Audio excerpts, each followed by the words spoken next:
তাজদীদ।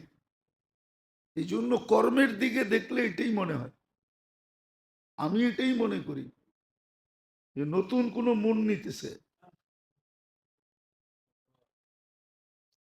এই জন্যই এক সময় পর্যন্ত ছিল, এক সময় পর্যন্ত ছিল শিক্ষা, এবং শিক্ষার সাথে যেটা প্রয়োজন ছিল ওটা সমমানে ছিল।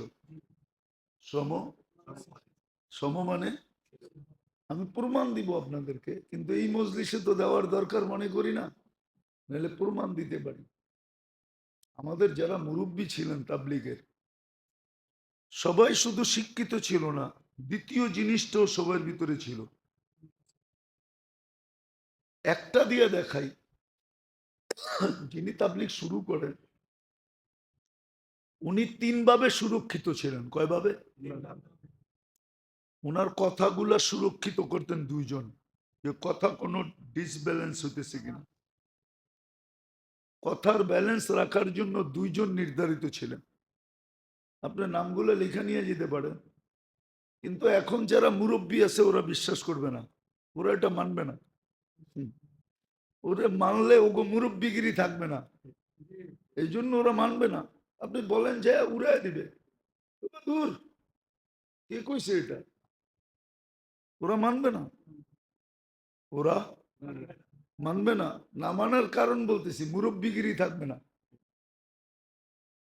ওনার কথা দুইজনে দুইজনে ব্যালেন্সে রাখতেন, যে ডিসব্যালেন্স তো হইতেছে না কথার ভিতরে। আর দুই ব্যক্তিত্ব বড় দামি ব্যক্তিত্ব, একজন মনজুর আহমদ নোমানি রহমতুল্লাহ আলী, একটা হলো আবুল হাসান আলী নদভী রহমতুল্লাহ আলী। আবুল হাসান আলী নদভী উনি ছিলেন যিনি আরব ভূখণ্ডে আরবি ভাষার চেয়ারম্যান ছিলেন, অথচ উনি আরবি ছিলেন না, অনারব ছিলেন। উনি 14 জনের থেকে খেলাফত পেয়েছেন।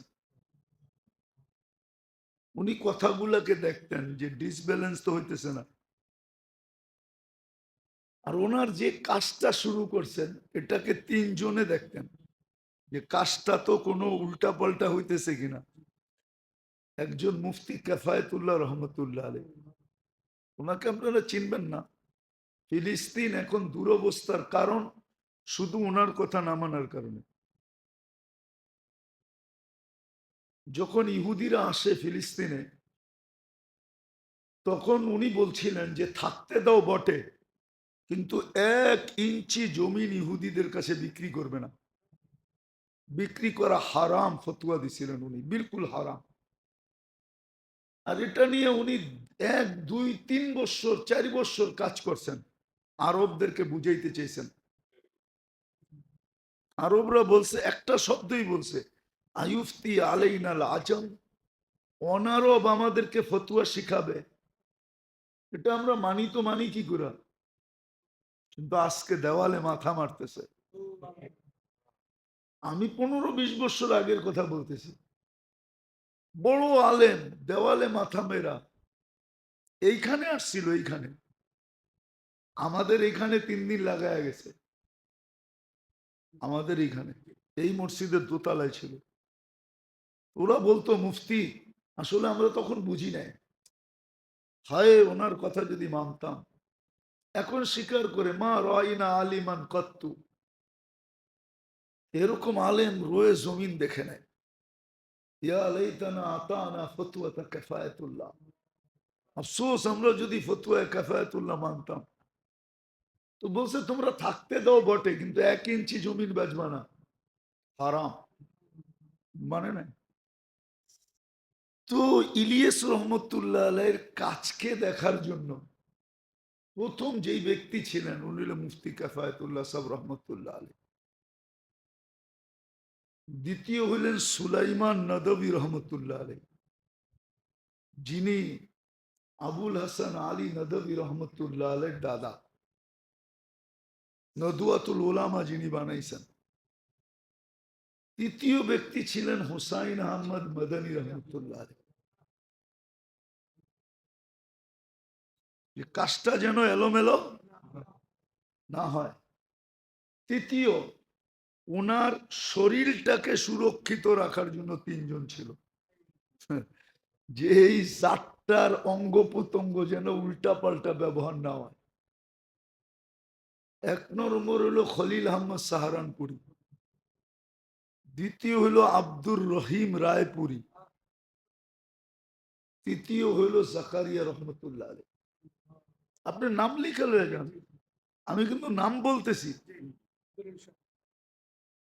এইভাবে ওনাকে সুরক্ষিত করছে, যার কারণে দীর্ঘদিন পর্যন্ত এটা খুব ফুলছে ফলছে, মানুষের দিল এটার উপরে আকৃষ্ট ছিল। আমি নিজের কাহিনী বলতেছি আপনাদেরকে। 2008-এ যখন আমি স্পেনে ছিলাম, আমার ইউরোপ সফর চলতেছিল, আর সফরের 6 দিন আগে আমার বড় ছেলে মারা গেছে। তো বোঝেন আমার মনটা কেমন ছিল না। আমি 6 বছর ওকে নিয়ে লড়ছি, ব্লাড ক্যান্সার ছিল, দেশে চিকিৎসা বিদেশে চিকিৎসা, 2-2.5 বছর পিজি হাসপাতালে, একটা কেবিন আমার বুক ছিল বিলকুল। তখন এক একটা সিম কিনতে হলে 21,000-22,000 টাকা দিয়ে শুধু সিম কিনতে হতো। আমি শুধু সেলের চিকিৎসার জন্য ডাক্তারদের সাথে যোগাযোগ করার জন্য আমি পার্সোনাল সিম কিনা দিছি। বুঝেন কিরম টাকা খরচ হয়েছে আমার।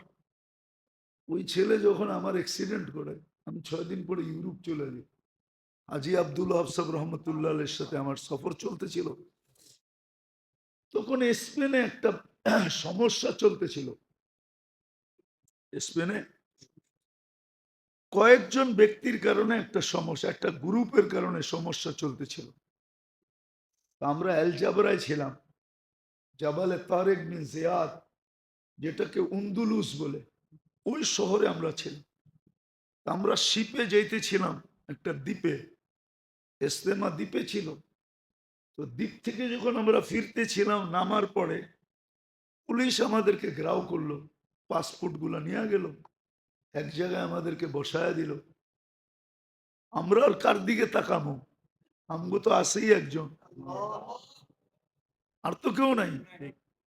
আমরা যার যার কাজে লেগে গেলাম, তসবিহ তেলাওয়াত নামাজ। আধা ঘন্টা হবে না যে সবচেয়ে বড় অফিসার ইমিগ্রেশন সে আসলো, এতগুলা পাসপোর্ট নিয়ে আসলো। আমরা 3 দেশের জামাত ছিলাম, বাংলাদেশ, ইন্ডিয়া, পাকিস্তান। 2-3টা পাসপোর্টের পরেই আমার পাসপোর্টটা ছিল। আমি যখন পাসপোর্টটা নিতে ডাকলো আমাকে, গেলাম, ওই অফিসার হাসতেছে আর বলতেছে যে you are messenger of God, তোমরা তো আল্লাহর রসুল। আসলে তো আমরা আল্লাহর রসুল না, ঠিক না? কিন্তু ও তো এই শব্দই বোঝে, আর কোন শব্দ তো বোঝে না।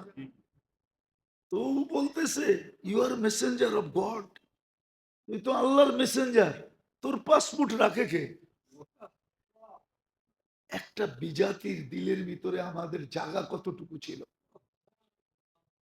কেননা আমার সমস্ত সফর দুনিয়া, কসম খোদার, আজ পর্যন্ত আমি দুনিয়ার নিসবতে কোনো সফর করি নাই। এটা আমি চ্যালেঞ্জ দিয়ে বলতে পারবো, দুনিয়ার কোন জায়গা আজ পর্যন্ত তাবলিগে যায় দর্শনমূলক জায়গা, শুধু সাহাবাদের আল্লাহওয়ালাদের জায়গা ছাড়া দুনিয়ার কোনো জায়গা আমি চোখে দেখি নাই। আমি আমেরিকা বহুতবার গেছি, আমাকে নায়াগ্রা কেউ দেখাইতে পারে নাই। আমি বলছি আমি নায়াগ্রা দেখতে আসি নাই, অথচ সারা দুনিয়া আমেরিকা যাই নায়াগ্রা দেখতে, ঠিক না? হ্যাঁ? অস্ট্রেলিয়া যাই মানুষ কি দেখতে, হ্যাঁ কি ধর্মীয় কি জানি একটা শব্দ আছে না, অপেরা হাউস দেখতে। কিন্তু আমি অপেরা হাউসের থেকে 10 কদম দূরে ঘুমাইছি, আমার সাথীরা দেখতে পেয়েছে। আমি বলছি না, আমি অপেরা হাউস দেখতে আসি নাই, আমি তো দিনের কাজে আসছি। আজ পর্যন্ত আমি অপেরা দেখি নাই। সিডনি ব্রিজ দেখতে যাই, আমি ওভার করে গেছি, দেখতে যাই। আমি 18 বার থাইল্যান্ড গেছি। কত? আজ পর্যন্ত কোনো লক্ষণীয় জিনিস আমি দেখতে যাই না। আমার স্বভাবই নেই। আপনি মনে হয় বিশ্বাস করবেন না, আমি তো বড় হয়েছি ঢাকা শহরে, ঠিক না? আজ পর্যন্ত আমি স্টেডিয়ামের ভিতরে ঢুকে দেখি। স্টেডিয়াম কি জিনিস আমার জীবনেই নেই। আপনি বলবেন বুজুর্গি না, বুজুর্গি না, স্বভাব নাই। দুনিয়া তো কম দেখলাম না। হুম। হ্যাঁ, নাম বলবো না। টোকিওতে একটা জায়গা আছে যেটা সমুদ্রের নিচ দিয়া রাস্তা নিয়ে সমুদ্রের ভিতরে উঠেছে। গাড়িটা সমুদ্রের ভিতরে উঠে, তারপরে ওখানে একটা টাওয়ার আছে। ওই টাওয়ারে উঠলে পুরা টোকিও দেখা যায়। আমগো সুরা গেছে কাকরাইলে, আমারে বলছে তুমি চলো, আমি তোমার আমির। আমি বলে আপনি আমির হইতে পারেন দিনের কাজের, কিন্তু এই দুনিয়া দেখার কাজের আপনি আমার আমির না। আমি যাব না, আমি তো ঘুমাবো। আপনি দেখে আসেন, যান। আমি দেখি না। তো যেটা আমি বলতেছিলাম, সারা দুনিয়াতে একটা মানুষের দিলে আমাদের একটা আস্থা ছিল, একটা জায়গা করে নিয়েছিলাম আমরা। কসম খোদা, যেদিন আফগানিস্তানে হামলা হয় আমেরিকার প্রথম, ওই দিন আমি থাইল্যান্ডে ছিলাম। ওই দিন আমি কোথায়, তো আমাদের ভিসার জন্য পাসপোর্ট দেওয়া ছিল হোম মিনিস্ট্রিতে, আমাকে 4 মাস থাকতে হবে। কিন্তু দুপুরে আমার কাছে ফোন আসলো যে কালকে সকালের ভিতরে তোমরা থাইল্যান্ড ছাড়বা। কি সকালের ভিতরে থাইল্যান্ড?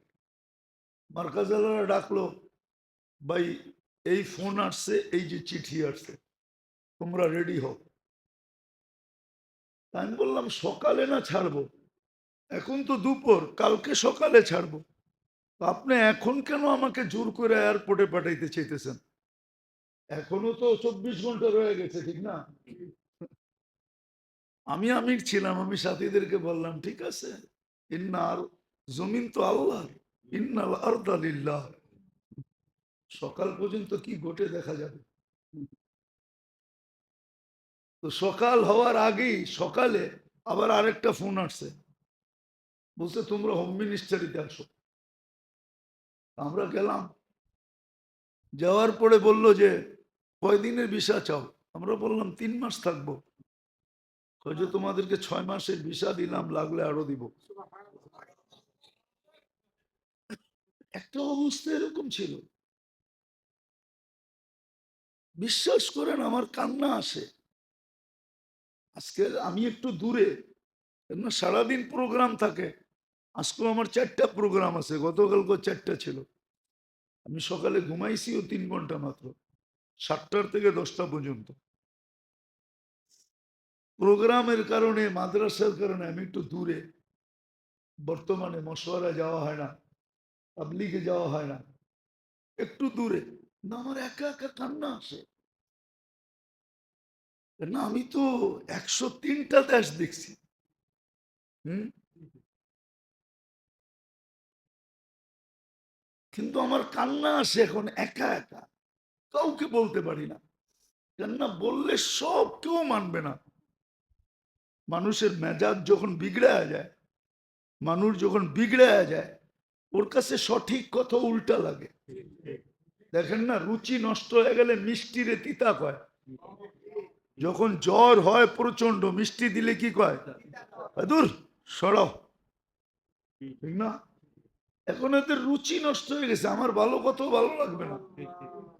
আমি একা একা কাঁদি, যে কি সম্মান চোখে দেখছি। আপনি বিশ্বাস করেন, আজ থেকে অনেক দিন আগের কথা, অনেক দিন আগের কথা, আমি নিজে চোখে দেখছি ফুল মিনিস্টার, একজন না, দুইজন না, তিনজন না, 6 জন মিনিস্টার জুতা নিয়ে কারাকারি করতেছে। আমার এই চোখে দেখা বলতেছি আমি। কে জুতা নিবে? আমার মনে আছে এক দেশে আমি গেছি, তো বিলকুল এখন পর্যন্ত গাড়িতে কিন্তু যখন ব্র্যান্ড নিউ গাড়ি আসে, আমাদের দেশে তো ব্র্যান্ড নিউ আসে না, ব্র্যান্ড নিউ গাড়িটা কিন্তু পলিথিনে পেঁচানো থাকে, বডি ছাড়া। বডির উপরও পলিথিন লাগানো থাকে, পলি, একটা বিশেষ পলি থাকে, ওটা গ্লাসে লাগানো থাকে। সিট সুট পলি গাড়ি নিয়ে আসছে, তো বলতেছে হুজুর ব্র্যান্ড নিউ, শুধু আপনি বসলে উদ্বোধন হবে, এছাড়া হবে না, নাইলে এই গাড়ি রিটার্ন চলে যাবে।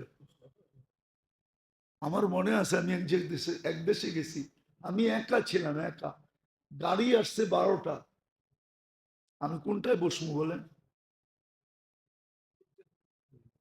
যাদের এত বড় জায়গা ছিল দিলে, আজকে ওদের কর্ম দেখেন, ওরা কি করে মানুষের সামনে দাঁড়াবে? আমরা দিনের মেহনত নিয়ে আসছি, এখন পর্যন্ত তো আমাদের মেজাজ ঠিক আছে, ঠিক না? না ঠিক নাই? হ্যাঁ, এখনো শ্রদ্ধার একটু ছোঁয়া আছে, কিন্তু দুদিন পরে যদি এটা উঠা যায়, নাম লওয়ার লগ লগ যদি মানুষ জুতা উঠায়, যে তো করে জুতা গেলি এখান থেকে, গেলি এখান থেকে তো করে জুতা, আমরা তো তোদেরকে চুলা জড়াইতে দিই নাই, আমরা তো বিদেশে কোনো বিছনা নিয়ে যাই না, যাই নাই কোনোদিন বিছনা নিয়ে, কেননা এত বিছনা থাকতে আমি বিছনা নিয়ে যাবো কেন? হ্যাঁ, 50টা বিছনা তো আমার জন্য অপেক্ষা করতেছে, বিছনা কেন নিব? কিন্তু এখন যদি মানুষ জুতা দেখায়, আল্লাহ তো দিল পাল্টায় দিলেও পারে, ঠিক না? আমি কোনো গ্রুপ হিসাবে বলতেছি না, দুনো গ্রুপকে বলতেছি। কি এই যে গ্রুপ হয়ে গেছে, আমি দুনো গ্রুপকে বলতেছি, যদি 2 দিন পরে জুতা দেখায় মানুষ, গেলি এখান থেকে, কি করবেন? পাবেন না একটু? আর এটা হয়েছে কেন জানেন? ওই যে বললাম না, শুধু শিক্ষা, শুধু, এটার সাথে আরেকটা জিনিস যোগ হয় না, শুধু শিক্ষার কারণে আল্লাহ রসুলের হাদিস সত্য, ইউদফান উমরিকা সায়াতি আলাইকা সামান কাসীরুন খুতাবাউহু, প্রত্যেক ব্যক্তি বক্তা হবে, প্রত্যেক ব্যক্তি। আরেকটা কথা বলি, মনে উঠলো দেখে বলতেছি, আবার কেউ হয়তো এটা বিরূপ ভাবও নিতে পারে, ভয়ও পাইতেছি আবার। হম, অতীত 15 বৎসরে দেখতাম ওয়াজে গেলে কিছু লোকের ওয়াজ সারা আমাদের ওয়াজ শুরু হইতো না, কিছু লোকের, এরা এমন এমন ওয়াজ করতো, হম, মনে হয় যে আমরা ওনাদের কাছে ভর্তি হইলে ভালো হয়। ইদানিকও দেখতেছি এই এরকমই কিছু লোক প্রথমে এসে ওয়াজ করে, ওয়াজ যদি না দেওয়া হয়, লাগে বক্তার লোগো লাগে, মাদ্রাসা লাগোর লোগো লাগে। আসলে এগুলা কেন জানেন? ওই যে বলে শিক্ষা আছে কিন্তু সাথে আরেকটা জিনিস অ্যাড নাই, আরেকটা জিনিস, আরেকটা জিনিস অ্যাড নাই। আগে ছিল, আগে ছিল প্রত্যেক চাকরির আগে ট্রেনিং ছিল, লম্বা ট্রেনিং দিতে হতো তাকে, তারপরে তাকে জয়েন্ট করতে হতো, ডাইরেক্ট জয়েন্ট করতে দিত না, আগে ছিল। কেননা বয়স তো আমাদের কম হয় নাই, কিছু কথা মনে তো এখনো আছে, ছোটবেলাও দেখতাম। হম, লম্বা কি দিতে হইতো? ট্রেনিং দিতে হইতো, এটার নামই ছিল সোহবত। এখন শুধু প্রাইমারিতে আছে, পিটি করতে হবে, কইরা তারপরে যে পড়াইতে হয়, ছাত্র পড়ানোর পদ্ধতি শিখতে হয়। কিন্তু এখনো নাই, এখন আবার নাই, এটা খুব কম, খুব কম, খুব কম। ছোটবেলায় স্কুলে পড়ছি তো, স্কুলে ওস্তাদরা শাসন করতো বটে, বহুত মাইরের কথা মনে আছে, কিন্তু ওস্তাদদের আবার যত্নের কথাও মনে আছে, মারতেন বটে, কিন্তু পরক্ষণে যে যত্নটা করতেন, মায়া স্নেহ করতেন, মা বাবার কথা ভুলে যেতাম। জানি না আপনাদের মনে আছে কিনা,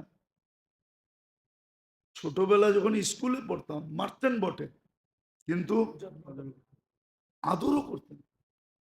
মনে আছে এখনো, অনেক শিক্ষকদের কথা মনে উঠলে চোখে পানি আসে, মনের থেকে দোয়া আসে যে আল্লাহ আমার এই উস্তাদ যেন জান্নাতে থাকে। যদিও সেই স্কুলের উস্তাদ, এমনকি মুসলমান তো মুসলমান, কেননা আগে প্রত্যেক প্রাইমারিতে দুইজন ধর্মীয় শিক্ষক ছিল, একজন হিন্দু একজন মুসলমান। হিন্দু শিক্ষককেও দেখতাম এত আদর করত, হুম, শাসনও করত, আবার আদরও করত। এখন শুধু শিক্ষা আছে, সাথে যে আরেকটা জিনিস দরকার, সোহবত, ওটা নাই, ওটা নাই। এমনকি দিনদারির ভিতরেও নাই। যার কারণে আমি ভাবতেছি, কথাটা মুখ দিয়ে চলেই আসছে, আমি গ্রুপিং করতে চাইতেছি না। আজকে এক মহান মেহান্নত তাবলিগের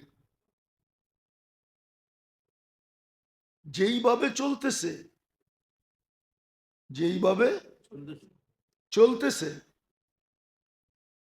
যেইভাবে চলতেছে, সন্দেহ শুধু দুচ্চরিত্রের উপরে আসে না, সন্দেহ অনেক সময় চরিত্রবানের ব্যাপারও আসে। না আসে না? আসে না? আসে না? হ্যাঁ, আমি ভাবলাম দুই দলের এক দল তো হক হবেই, ঠিক না? আর এটাই হক, যেদিকে ওলামা একরাম আছে ওটাই হক, আমি মানি। কিন্তু আমার কথা হলো এটা, যে চুন খায়া মুখ পড়ছে, দই দেখা বয়না পায়। চুন খায়া গিয়েছে, এখন দইও তো চুনের মতোই সাদা, ঠিক না? হ্যাঁ, চুনের মতোই এখন দই দেখা ভয় পাইতেছে, ঠিক না? আমার কথা হলো হক যেটা, কয়েকদিন পরে মানুষ এটা দেখেও ভয় না পায়। মনে হয় কেউ আমারটা অপব্যাখ্যা করেন না, এই জন্য আমি দুটাকে বলছি, একটাকে বলি নাই। হক তো ওইটাই যেখানে ওলামা আছে। কিন্তু ওই যে একটা কথা আছে না, চুন খায়া মুখ পড়ছে, দই দেখলে ভয় পায়। হুম, হ্যাঁ, বক বেকা দেখা মনে করতেছে ক্ষীরও বেকা। ক্ষীরের কাহিনী শোনেন না? অন্ধের ক্ষীর। এরকম না হয়ে যায় যে দুটার প্রতি মানুষের বিরূপ প্রতিক্রিয়া সৃষ্টি না হয়। তোমরা বুঝলাম টঙ্গী মাঠে জিতা গেলা, নির্দিষ্ট ক্ষেত্রে জিতা গেলা, এই 2.5 লক্ষ 3 লক্ষ মসজিদে জিতবা কি করে? 65টা জেলায় জিতবা কি করে? আর এটার কারণ কি জানেন? একমাত্র কারণ এটা, এটা সর্বক্ষেত্রে, আমার কথা মেনে নেন, সর্বক্ষেত্রে এটা, সর্বক্ষেত্রে এটা। এই জন্য সব জিনিসের উস্তাদ লাগে, কি কি লাগে? কি লাগে? উস্তাদ লাগে। সব শিক্ষার সাথে সোহবত লাগে। সোহবত যদি না হয়, সোহবত, সোহবত, আপনি যত বড় শিক্ষিত হন না কেন, শয়তান আপনাকে কিভাবে ল্যাং মারবে আপনি জানবেন না। এই জন্য আমরা দেখি তো, আমরাও দেখি ভালো যোগ্যতা সম্পূর্ণ আলেম, কিন্তু সোহবত নেই, না থাকার কারণে মাঝে মাঝে হক বুঝাইতে যায় এমন জায়গায় হিট করে যে ওর ভিতরের হকই ফাঁকি হয়ে যায়, ভিতরের হক, কিন্তু ও জানেও না যে ওই হকের থেকে সরে গেছে। নাইলে ও এমন জায়গায় হিট করলো কেন এমন জায়গায় হিট করলো, কিন্তু ওরে যদি জিজ্ঞেস করেন ও বলবে আমি তো সব বলছি, আমি তো সত্যটা তুলে ধরছি। নিজেকে বলবে আমি হক, কি, কিন্তু ওর কথা আইনা দেখানো যাবে যে অমুক অমুক অমুকের উপরে হিট হয়েছে, এমন ব্যক্তির উপরে হিট হয়েছে যারা কবরে চলে গেছে, দুনিয়া দেখছে ওনাদের জানাজা, দুনিয়া দেখছে ওনাদের কলেমা পড়া যাওয়া, দুনিয়া দেখছে ওনাদের সেজদায় যাওয়া, কিন্তু ও হিট করতেছে ওদের উপরে। আর ও কি বলতেছে? হক। এরকম বহুত পাবেন। কেন? বিদ্যা আছে, আমি মানি, যুগ শ্রেষ্ঠ বিদ্যা, যুগ শ্রেষ্ঠ, যুগ শ্রেষ্ঠ বিদ্যা। যেমন উদাহরণস্বরূপ আমাদের দেশে এক সম্প্রদায় আছে, ওনারা বলে আমরা হাদিস মানি। আমিও বলি এরা হাদিস মানে, কিন্তু হাদিস মানার আড়ালে এমন ব্যক্তিদেরকে হিট করে, যাদেরকে হিট করার কারণে ওনাদের হাদিস মানা ফাঁকি হয়ে গেছে। কি হয়ে গেছে? কি হয়ে গেছে? ফাঁকি হয়ে গেছে। কিন্তু ওই ব্যক্তিদের উপরে যদি হিট না করতো আর হাদিস মানতো, তাহলে ও বড় উচ্চ লেভেলে চলে যেত। কিন্তু ওর কাছে হাদিস আছে, আরেকটা নাই, সোহবত নাই। কি নাই? কি নাই? সোহবত নাই। আমাদেরও আজকে দুরবস্থা এটাই। দুনিয়া মানুষকে এটাই দেখাইতেছে, দুনিয়া মানুষকে, মানুষ দুনিয়াকে এটাই দেখাইতেছে। এই যে দেখেন, যাদেরকে সারা দুনিয়ার মানুষ জানতো, আমি আমার জীবনের কাহিনী বলি, আমি তো 103টা এমিগ্রেশন দেখছি। কয়টা? 103টা দেশে গেছি, এমিগ্রেশন পুরস্কৃত যেতে হয়েছে। হ্যাঁ, আজ পর্যন্ত কোনো এমিগ্রেশনে তো দাঁড় করাইলো না 2 মিনিট, কোন সামান তো চেক করলো না। সত্য, কোন সামান আজ পর্যন্ত হাত লাগায় দেখে নাই, কোন সামান না। এক যুগে ছিল তাবলিগালাদের সামান কেউ হাত দিত না, সবাই এরকম পবিত্র মনে করত। কিন্তু ইদানিং ওদের কর্মগুলা দেখেন, সাধারণ মানুষের ব্রেন আউলায় যেতেছে, ঠিক না? হ্যাঁ, কি বলেন? আপনাদের অভিমত কি? ঘুমন্ত মানুষগুলাকে মানুষ এরকম মারে, মারেও, কিন্তু এরকম। হ্যাঁ? আচ্ছা, এরাই আমাকে বলুক, এরা যদি কোনো মসজিদে দাঁড়ায় বলে আমরা দিন শিখতে আইছি বা শিখাইতে আইছি, আমি তো চিন্তা করতেছি মানুষ 2 দিন পরে করে জুতা মারে কিনা।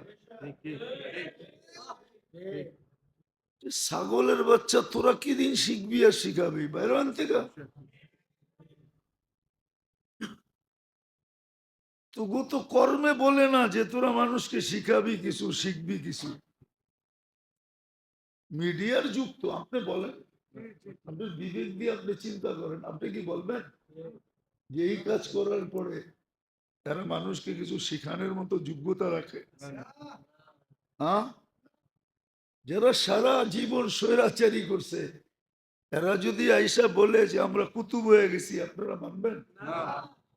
মানবেন কি যে আমরা একবারে আজমির যায়া ভালো হয়ে গেছি গা, মক্কার গিলাপ দইরা আমরা কুতুব হয়ে গেছি গা? মানবেন? কে মানবেন না? কা হইতে তো পারে। আপনি বলবেন নামই লেগে গেছে স্বৈরাচার, ঠিক না? কয়লা ধুইলে কি হয় না? তোরা যে ভালো হবি এটা আমাদের বিশ্বাস হয় না। হম, আমি মসজিদে বসে বলতেছি, আমার ব্যাপার, আপনাকে ব্যাপার না। কসম খোদার, মাঝে মাঝে ভাবনা লাগে যে আমারে মাফ করে দিলে মনে হয় আল্লাহ শয়তানরও মাফ করে দিবে। নিজে তো কিছুই করতে পারি না। সারাদিনে কয়বার আল্লাহ বলি? এই যে শুক্রবার যেতেছে কয়বার দুরূদ পড়ছি, কিন্তু সারাদিন তো বুক করি কাটটা। বাঁচা আছি কার কারণে? কে বাঁচা রাখছে আমাকে? কালকে আমি দেখাইতেছিলাম কয়েক জায়গায় যে 3টা জিনিসের যদি আল্লাহ বিল নিত তাহলে ডেলি 5,750 টাকা দিতে হইতো।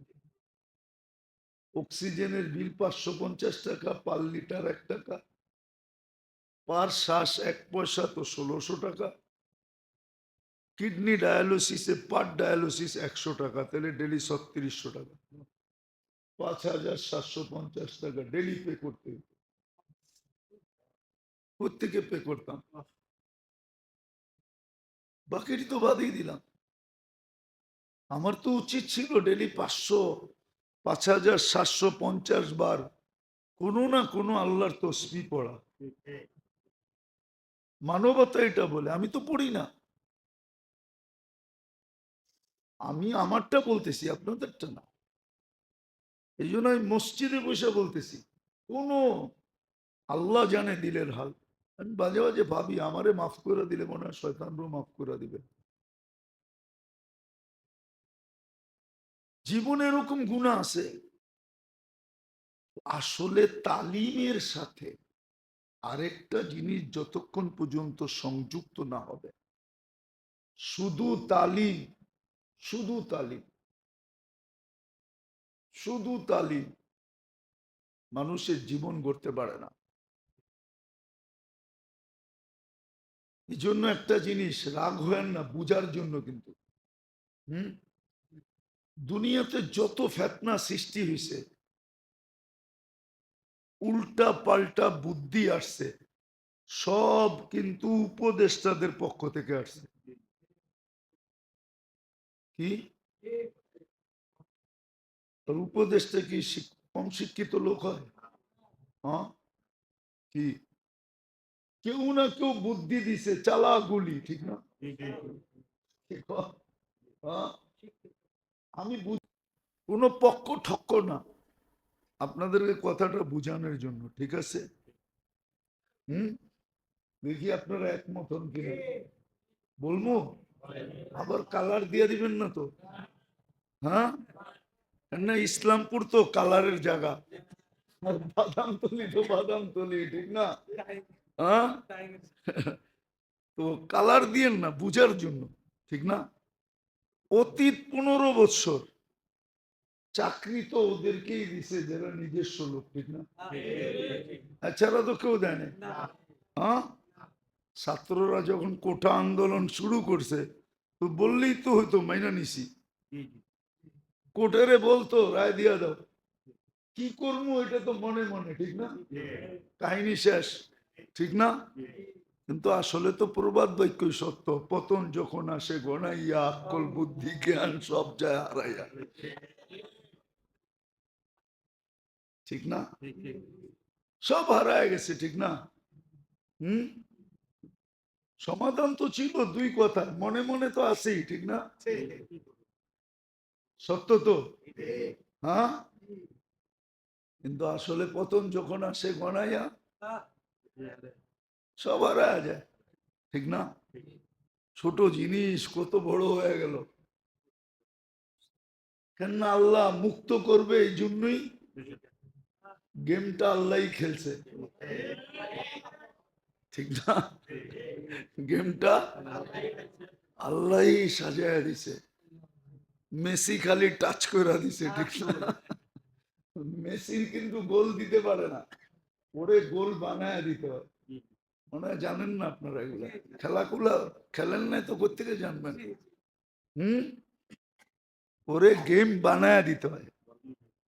বল বানায় দিলে ও গোল করতে পারে, এছাড়া নিজে খেলা পারে না। ওরে কি করতে হয়? বানায় দিতে হয়, এক পজিশনে নিয়ে দিতে হয়, ওই পজিশন থেকে হয় গোল করে দেয়। আসলে ছাত্র জনতা গোল করছে, কিন্তু বানায় দিছে কে? আল্লাহ বানায় দিছে। আমি ভয় পাইতেছি আসলে, রাখবেন না কেউ, মিডিয়ায় কথা চলে যেতেছে, আমি ভয় পাইতেছি। তাবলিগেরও মনে হয় গোলের সময় চলে আসছে, কেননা হাদিস দেখলে এটাই মনে হয়। 1924 সনে সর্বপ্রথম 3 দিনের জমাত বাইরে, আর এখন 2024, 100 বছর হয়ে গেছে। আর 100 বছরে ইসলামিক যে কোনো জিনিস নবায়ন হয়, তাজদীদ বলে এটাকে।